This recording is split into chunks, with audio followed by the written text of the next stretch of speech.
Hello, everyone. Welcome back to another episode of the Tourpreneur Travel Business Podcast. Every week, we find interesting people around the world and share the story of how they created their travel business and share insights with the tour operator world of listeners out there. And this week, we are going to Tanzania. We are here with iRide Arusha. iRide Africa. There's a lot of iRides going on, and what we are riding will be unveiled when I get into the story of our two founders. We have a husband and wife team of founders of this company, and I'm going to hand it over to Kevin and Sylvia. Kevin and Sylvia, first of all, thank you for being on Tourpreneur. Sylvia, why don't you kick it off and tell us the origin story of Kevin and Sylvia and iRide Arusha? So I kind of grew up in the US, California specifically. So that's where Kevin and I met, got married, have a son. And then we've always wanted to come and kind of explore Tanzania. I always wanted to come back to Tanzania and kind of reconnect and even, start a business. We didn't want to just start any kind of business. We wanted one that allowed people to connect with the country. Tourism was obviously super popular and we've loved visiting and exploring here. We were thinking, what can we do that's a little bit different? I love motorcycles. It's a really amazing way for anyone that rides, when you're on a motorcycle, it's a much different experience than when you're inside of a car, right? So you get to have much more of a sort of a connection to the people, the landscapes, the smells. And so that's how we kind of said, hey, what if we did motorcycle tours? And Mitch, you probably know more about this even than us, but I know adventure tourism is really, really growing and booming right now. And that was sort of the genesis of it in terms of my kind of love for motorcycles, Sylvia being a native Tanzanian and wanting to really show off this country to guests. And kind of here we are. Sylvia, let's start then back at the place, Tanzania. You reconnecting with your roots with Tanzania as a country. How did you begin to think about Tanzania as a landscape for what you wanted to share with visitors? In other words, you really are focusing on what you say on your website, which is the Tanzania that Tanzanians know. Talk to me about what it was like to reconnect and develop the place of Tanzania as a tourism product. Yeah, that's a great question. When I think of Tanzania, obviously, or at least the things that I missed or wanted to reconnect with, obviously the language, Swahili being one of them. There's so many languages spoken in Tanzania, but Swahili is like the main language. So connecting with people and, being able to speak Swahili again. The other thing would be food, being able to eat local food and see how it's prepared and all those things. And then obviously the landscape. The landscape is really lush. It's a lot of greenery. We have a lake, we have the ocean, and then obviously the different national parks and the animals and all of that. So I would say like those were like the three major things. When you're riding a motorcycle, you are out in the open. You're not in a car contained where you're just looking out. You actually have to interact and mix with the people that you come across. If you're riding a motorbike, you're going to come, if you need directions to some place, you're going to have to speak to a Tanzanian that's on the road. So you might have to know a few Swahili words to be able to communicate and ask certain questions. If you're stopping by an eatery, or you're going to have to indulge in the food, and it's not going to be Italian or anything like that. It's going to be the food that Tanzanians eat, which is a lot of like grilled meats, nyama choma, rice, all these things. So those are kind of the things that we were thinking about when we decided to do iRide Arusha. Well, I was watching the videos that you have on your website as well. And it seems like one of the key takeaways of being on a motorbike or a motorcycle is you are on roads that probably your tour bus is not going. And it just seemed, I guess you could call it immersive, but certainly an adventure. Are you choosing routes for your guests? Are you just giving them a map? Talk me through what your guests are doing with these motorbikes. Yeah, it's interesting. We have different types of guests, right? You have some that want to just get on the bike and ride all day long and they don't know where they're sleeping that night and we give them a very rough outline. And then you have others that want a very, curated experience because we do motorcycle rentals and tours. But yeah, in terms of the genesis of a lot of our routes, it was basically me and Simon, who's our guide mechanic, going out and finding some sort of off the beaten path type of places that we really think are guests are going to love. And that's one of the favorite things. We just had some guests last week who basically, when they left, they said, we feel like we just experienced a Tanzania that really very few tourists ever get to see, because we're taking them to places that aren't on sort of the traditional safari track, so to speak. Kevin, it's one thing to love motorcycles, but it's very much another thing to get a fleet, to get insurance, to think about them as like a rental and tour business in Tanzania. Walk me through what that journey was like. That's a very good question. So getting things here in Tanzania is definitely not easy. There's no motorcycle manufacturers. Importing things is very difficult and very expensive.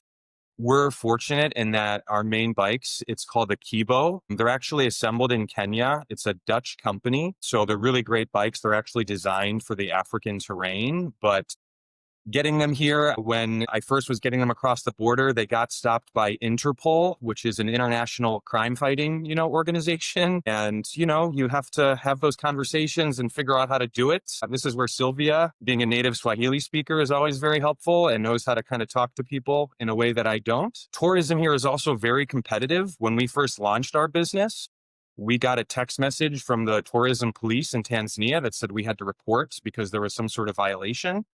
And long story short, it was actually a competitor who had reported us to their friends in the tourism police because they were afraid of competition. We, of course, had all the proper documentation and everything. And again, Sylvia was able to kind of, handle the situation being a native speaker. But that's also kind of part of the fun. There are days when we're pulling our hair out and can't believe that this is the life we've chosen. But then you have those days that are amazing when you're with guests and their eyes are wide open and they're having an amazing experience. So Exactly. you try to ride that wave. How are you balancing, I guess, the operational risks of running a company built on bike maintenance, built on lots of kind of remote site logistics, safety of your customers, while also leaning into this as like a real thrill-seeking adventure kind of experience?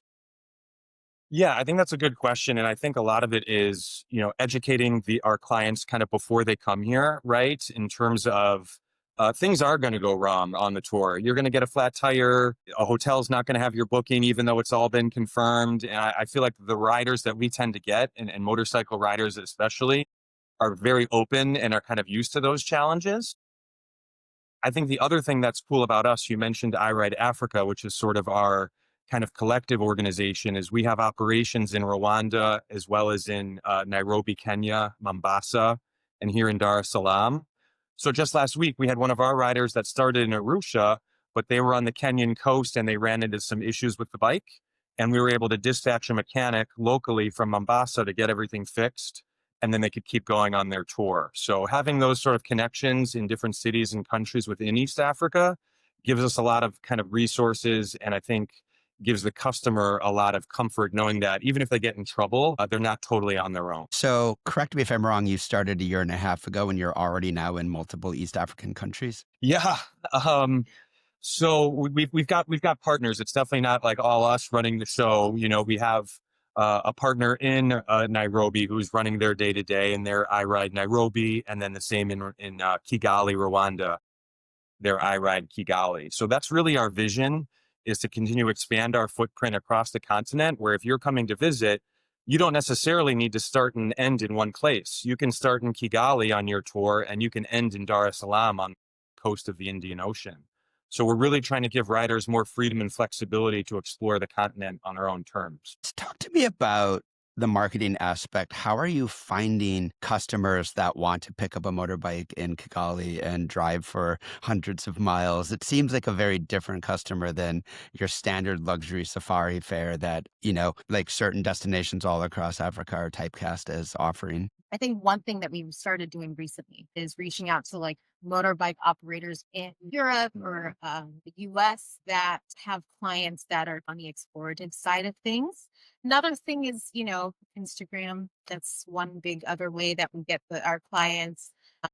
It's making reels, Yeah, that's things like that. That's literally what helps us really get a lot of clients. We've had some really great reviews. I feel like people just find us In East Africa, there's really a handful of motorcycle tour operators, even though we're pretty new.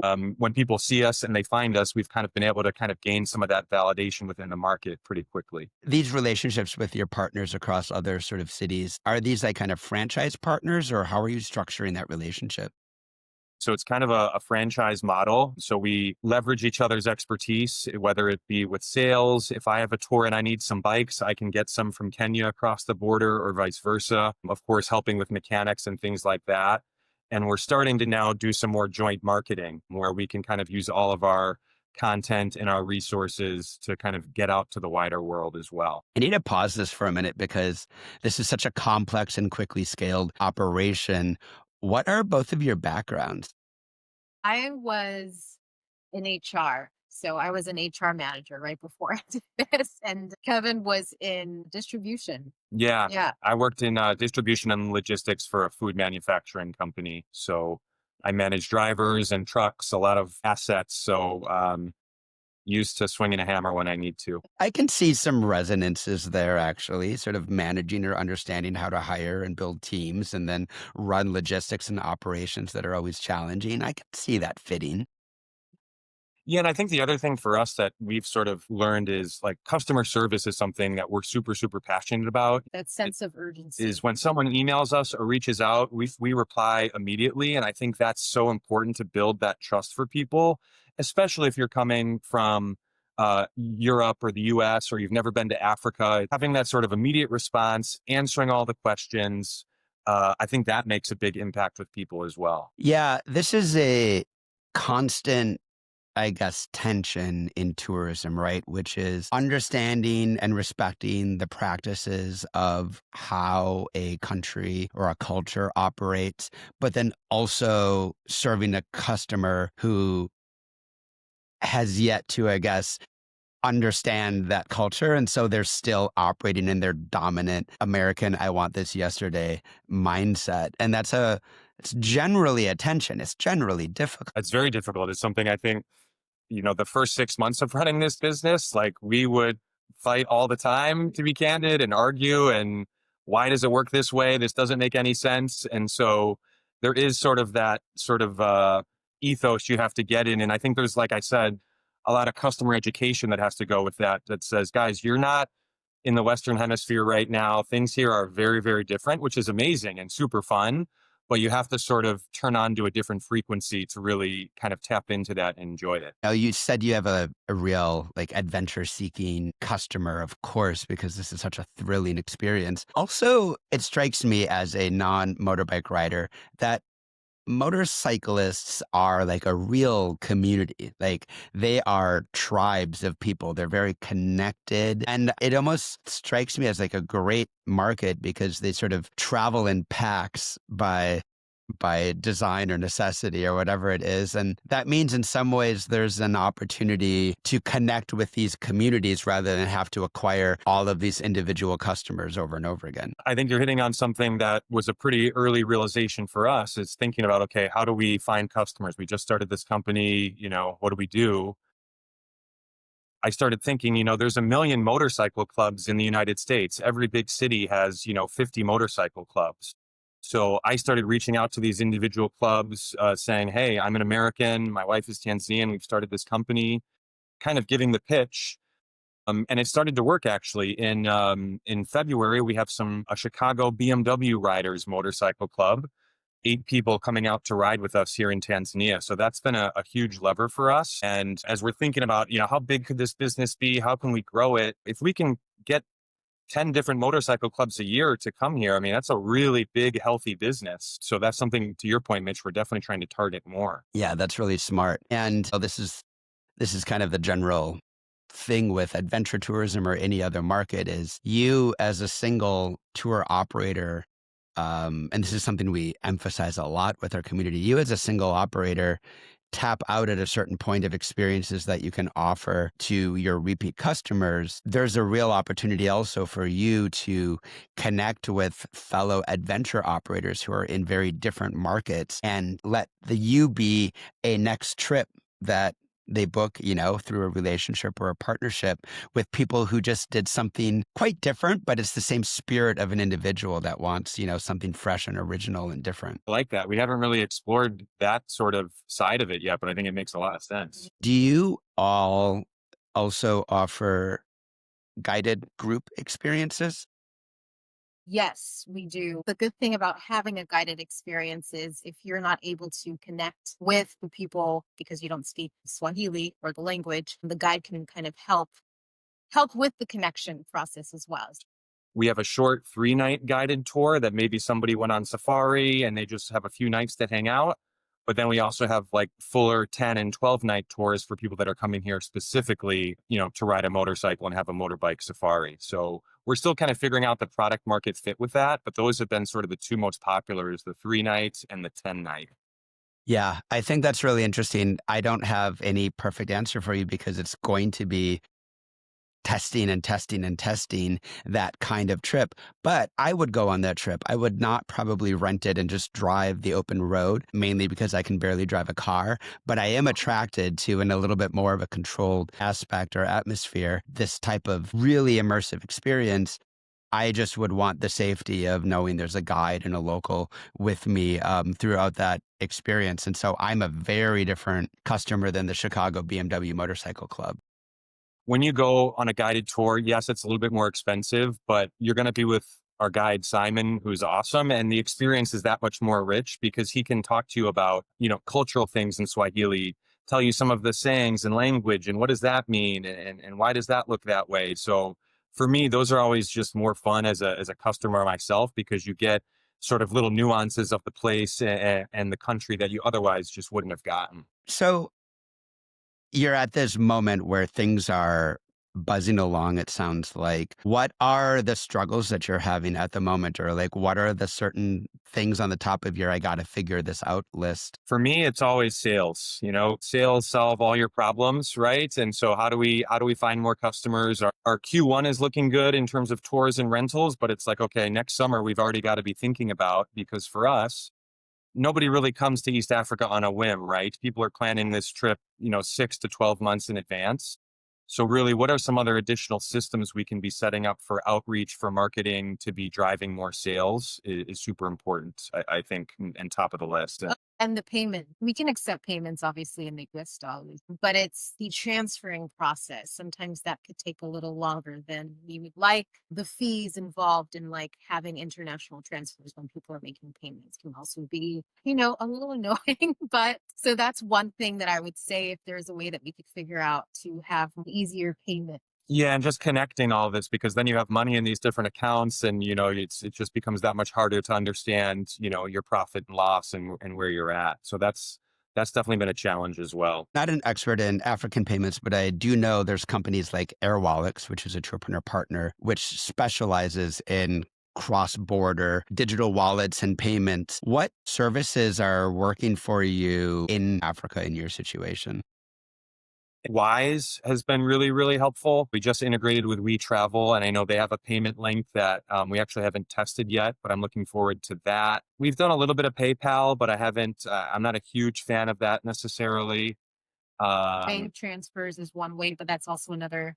There's a lot of fees involved and it takes a little bit longer than 24 hours sometimes. And then also we have like, you can pay locally with us on our credit card Yeah. reader, which is nice. However, for us, we typically like to at least receive a deposit in advance just to secure the bikes or secure the tour, of course. The business you have is really one of these odd businesses because it is really two very different businesses, rentals and tours. And traditionally in the United States anyway, a lot of these companies see two very different kinds of customers. One is a last minute customer. I just want to rent a bike. I decided on a whim for a couple of days, I want to rent an e-bike or a motorcycle or a go-kart or whatever it is. And then the tour customer that books maybe farther out or at least is a little bit more intentional in their research and thinking about whether this is the right product. But in your case, it strikes me as given you're dealing with these kinds of American customers or maybe other countries that you haven't mentioned,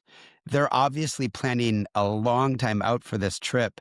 So talk to me about how you're guiding the customer into the right experience, rentals versus guided, because they are very different businesses. In terms of the rentals, people that want to do rentals, they typically know that they want to do it. Like this spring, we had 4 guys from Hungary. They do a motorcycle trip every year to a different country. And they were like, we just want to rent the bikes and go. Those are typically pretty experienced riders that, have ridden motorcycles in different countries all over the world. And so they need a little bit less hand holding. I feel like that they're not so concerned that they know how to change a tire or do some basic maintenance oftentimes. So they'll just get on the bike and go. Whereas to your point, yeah, the guided tour folks are being a little bit more intentional. They have a little bit more, questions. One thing that I've started to do is when someone emails us, if they have a bunch of questions or concerns, I offer to get on a Zoom call like immediately. And again, it goes back to some of that building of trust is, hey, let's just hop on a call and chat. And so I think that really, really helps. And then I know FAQs or something, and I think I've learned from Tourpreneur of just really having those be really robust and have a lot of good information where you can always kind of revert the client back to that. And then I think the other thing that we've done recently is we've integrated an AI chatbot on our site. And it's nothing fancy, but like basic questions that you might have and you're not maybe ready to email or whatnot, you can handle all those through the chat bot. So those are things maybe 3 that come to mind. Like this idea of hopping on a Zoom and assuring the customer, are you discovering that your customers fall into largely more advanced or they're used to riding? Or are you also attracting beginners who are just like, this seems like a cool adventure? I wouldn't say beginners. I would say they're probably in the middle and then your super experienced riders. We have rented bikes to maybe tourists that are already in Tanzania and then just on a whim decide like, hey, I think it might be cool to rent a motorbike to explore. We've had those and then those could be beginners, but I would say majority of our clients tend to be experienced riders. And it's also something we're starting to think about in terms of who are the clients that we want to attract, right? And the beginner clients are often much more budget oriented and minded. So actually, again, that was part of our thought process on the We Travel integration. Is we want to start to be seen as a little bit more premium in the marketplace because we feel very confident about the experience that we're actually providing. And of course, when you start a new business, you're not so confident in yourself. You want to, price things kind of lower. And then I think a couple months ago, we realized that I think we're actually way underpriced for what we're providing. And so that's been a bit of a psychological pivot as well. That's maybe sort of related to what you're getting at, Mitch, in terms of like beginner and advanced. We want to start going for those advanced people that have been on a motorcycle tour before, that have enough disposable income to pay for a $4,000 or $5,000 trip. So it's been a learning curve for us on that end too, and we're still kind of figuring it out. I haven't looked at your prices, but I can confidently probably say double them. That's a classic beginning business move, which is like, I can't imagine somebody would pay this much for Yeah. what I'm offering. And it partially comes from like you being so close to the experience itself. But I literally would take this tour. I am not a budget traveler. I'm used to more like luxury travel. Like when I travel, I want it to be incredible in terms of, like the wow factor. So not necessarily like needing to like stay at the most incredible lodging, but like I want the wow factor. I want to go back home with a story. And so Sure. much of luxury is becoming that. I guess the like rich folk are bored with their 5-star Aman hotel stays. They need a little excitement in their life again. So like beginner doesn't need to be budget. It just means like I flew in my maybe not private jet, but I flew first class over here, but I still want a thrill in my life. I think it goes back to just the motorcycle rider's mindset. They don't mind sleeping somewhere that's a bit more rustic or having a bit more of a roughing it experience. If, to your point, there's going to be some majestic views, really memorable stories that they can go back and share. Are you selling on like Get Your Guide, Buy a Tour, Klook, those OTA marketplaces? We are on there. We haven't seen a lot of traffic from there. And part of that might be just because we're new. We're not putting a ton of emphasis in it. I feel like when people are looking for motorcycle tours, there are very specific sort of aggregated websites where you can, choose a country and find specific motorcycle tours. Or, of course, just Google, motorcycle tours Tanzania, and a lot of things will pop up. But open to your thoughts on how we might be able to sort of leverage that better for sure. Yeah, I think, again, the lesson here for you, for the entire audience, is just testing, loading products, not placing all your eggs in a single product, but discovering what the right shape is for each of the platforms. They're different customers, they're different, price points amongst those customers. I mean, heck, there's platforms like Tours by Locals that are private guided experiences that actually might be a fit for you. This is just all a testing game. There's no way to say in advance that there's the best, the best type of product for a platform. There can be best guesses, but what people respond to is usually not what you as the business owner anticipate or think in your own mind, because customers are always surprising you for sure.